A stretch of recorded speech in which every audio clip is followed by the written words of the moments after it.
Kalau sudah kita bicara ini, maka akan nampak barometernya. Sudahkah jiwamu tenang?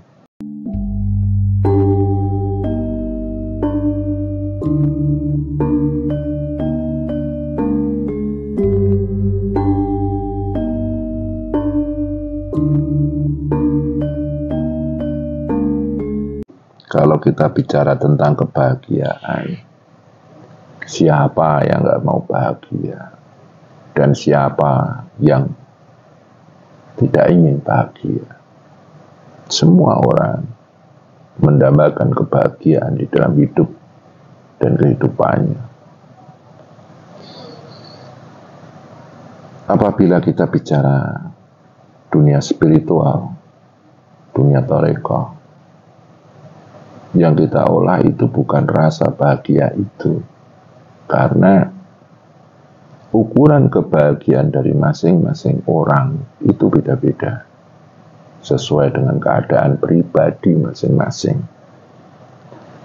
Hal yang perlu kita bangun di dalam diri kita itu adalah ketenangan. Ketenangan. Dan sekali lagi, yang kita perlu bangun adalah ketenangan. Ketenangan ini adalah pondasi terpenting di dalam kita memperjalankan diri kita untuk dekat dengan Allah. Nafsul mutmainah, jiwa-jiwa yang tenang. Dan ketenangan ini akan menjadi teman kita kemana-mana. Dan ketenangan ini akan menjadi bumbu utama di dalam kita menapaki tangga-tangga kehidupan. Ketenangan akan menemani kita ketika kita senang, menemani kita ketika kita sedih.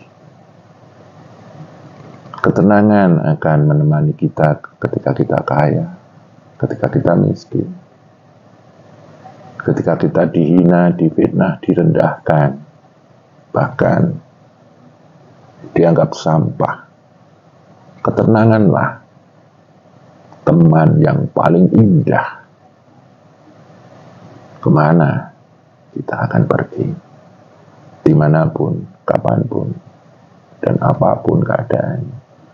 Ketenangan ini luwes menemani kita. Tapi kalau panjenengan bicara tentang bahagia, mosok lihat orang sedang sedih, kita bahagia.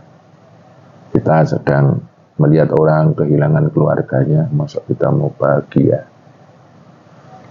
Ya memang betul, semua orang itu selalu belajar bagaimana jalan-jalan kebahagiaan dan menghindari jalan-jalan penderitaan. Betul, saya tidak membantah itu. Kan tetapi seusia saya, seusia panjenengan,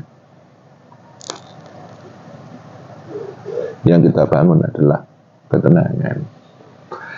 Dan ketenangan ini selain luwes menemani kita kemanapun, bagaimanapun keadaan kita, dan apapun keadaannya, ketenangan ini bisa menjadi satu pondasi untuk melahirkan kebahagiaan-kebahagiaan untuk hidup dan kehidupan kita. Ketenangan ini akan menjadi benteng agar kita bisa menghindar dari yang namanya penderitaan.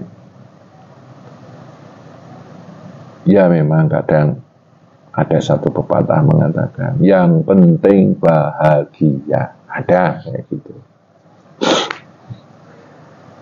Akan tetapi ya ada mungkin pepatah yang lebih aneh lagi. Yang penting engkau tenang. Ya kayak gitu. Kalau sudah kita bicara ini, maka akan nampak barometernya. Sudahkah jiwamu tenang?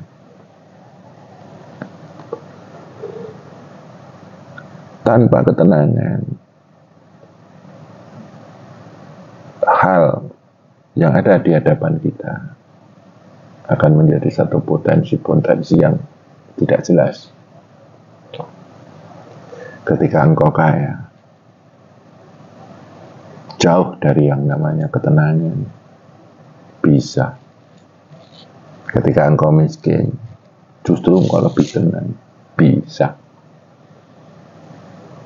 Ketika engkau sakit, engkau tenang, bisa. Engkau sehat, tapi jiwamu gak tenang, bisa. Yaitu,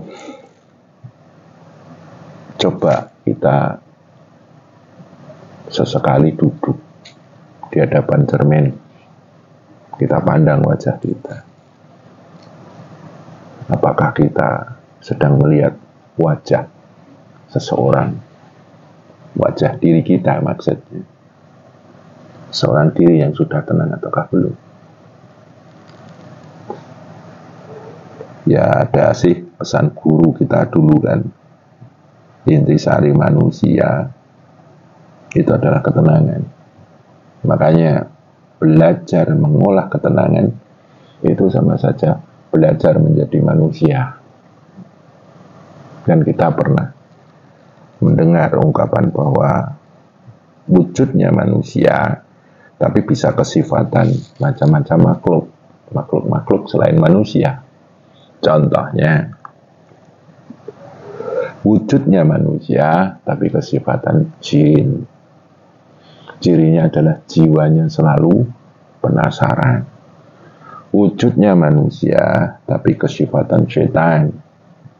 Jiwanya penuh dengan kebencian, kedengkian, kesombongan, hasud, dendam. Itu adalah jiwa-jiwa syaitaniyah. Wujudnya manusia, tapi sifatnya sifat hewan, rakus, tamak, malas. Ada kayak gitu. Kemudian wujudnya manusia, tapi sifatnya sifat iblis, angkuh, congkak, putus asa. Itu sifat iblis. Ada wujud manusia tapi sifatnya malaikat, selalu tunduk dan sujud dan puja-puji kepada Tuhan.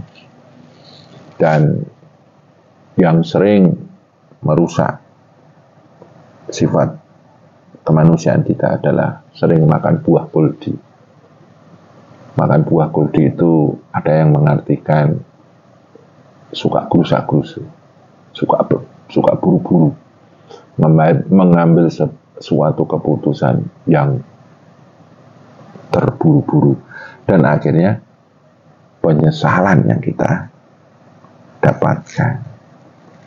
Tuh. Jadi cobalah berlatih untuk tenang di dalam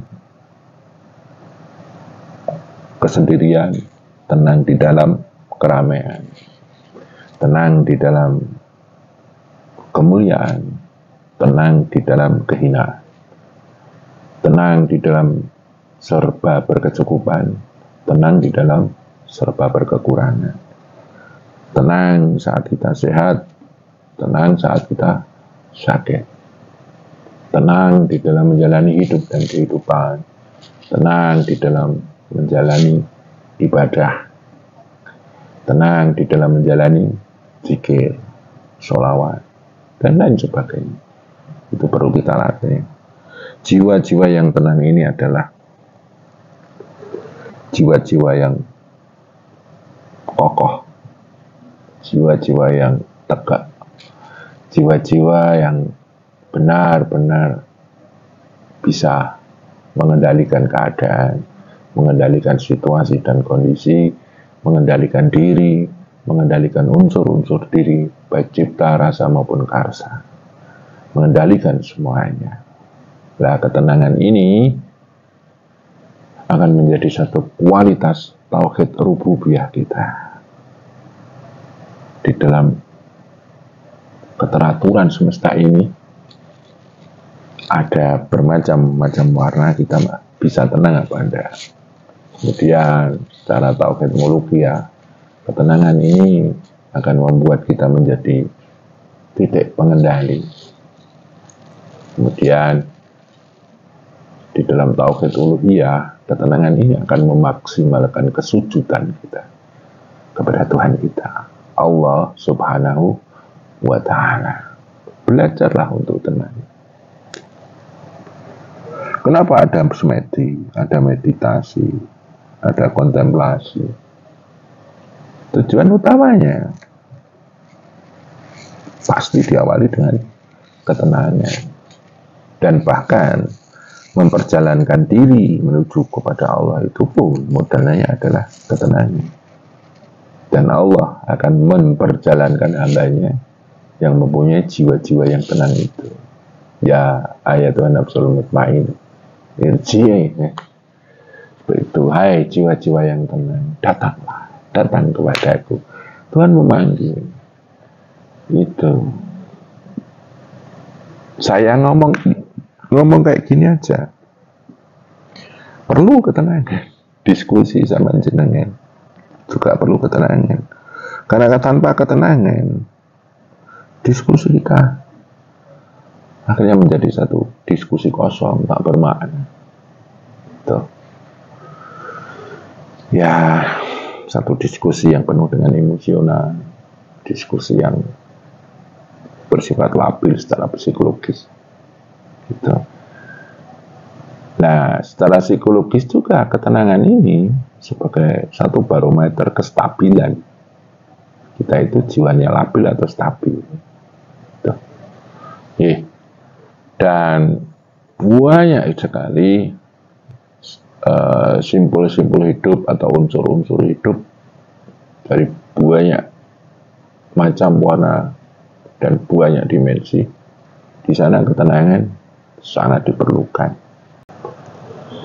Apabila kita sudah sadar akan itu semuanya, maka kesadaran itu akan menentukan bagaimana kita mengambil jalan di dalam kita berspiritual, di dalam kita bertasawuf, atau di dalam kita bertarekah.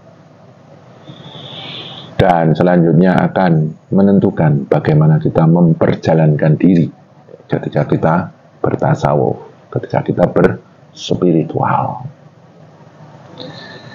Kalau ukurannya kebahagiaan, maka saya pesan kepada panjenengan, berhati-hatilah dengan satu prinsip, yang penting bahagia. Kita semuanya tahu bahwa kecenderungan manusia itu beda-beda sesuai dengan warna pribadinya masing-masing. Apabila ukurannya adalah kebahagiaan, orang yang cenderung kepada harta, kebahagiaannya akan diukur dengan hartanya. Makanya ketika dia bertasawuf dan kecenderungannya pada harta, maka keberhasilan dia bertasawuf itu kalau dia sudah menemukan kekayaan. Disebut sukses bertasawuf ketika dia kaya. Orang yang cenderung kepada kemuliaan, barometer keberhasilan di dalam dia bertasawuf, berspiritual adalah kemuliaan. Dan dia akan merasa berhasil di dalam perjalanan rohaninya atau spiritualnya ketika dia mendapatkan kemuliaan itu. Ada lagi orang yang cenderung kepada ketenaran. Kebahagiaannya diukur dari sejauh mana dia tenar. Dan akhirnya membuat tasawuf atau dunia spiritual itu sebagai panggung agar dia bisa tenang. Dan banyak sekali kecenderungan-kecenderungan manusia yang akan mempengaruhi sifat kebahagiaannya, dan itu pun akan mempengaruhi bagaimana dia berspiritual kalau ukurannya adalah kebahagiaan itu tadi. Dan apabila kita ukurannya adalah ketenangan, ini luas juga. Ketenangan tidak akan menutup kemungkinan untuk dirimu kaya. Ketenangan tidak akan menutup kemungkinan untuk dirimu mulia. ketenangan tidak akan menutup kemungkinan untuk dirimu viral. Ketenangan tidak akan menutup kemungkinan untuk dirimu berdaya kekuatan.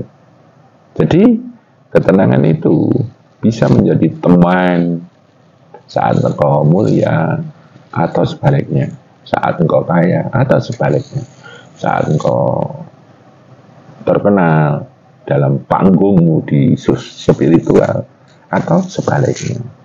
Jadi ketenangan itu lebih luas.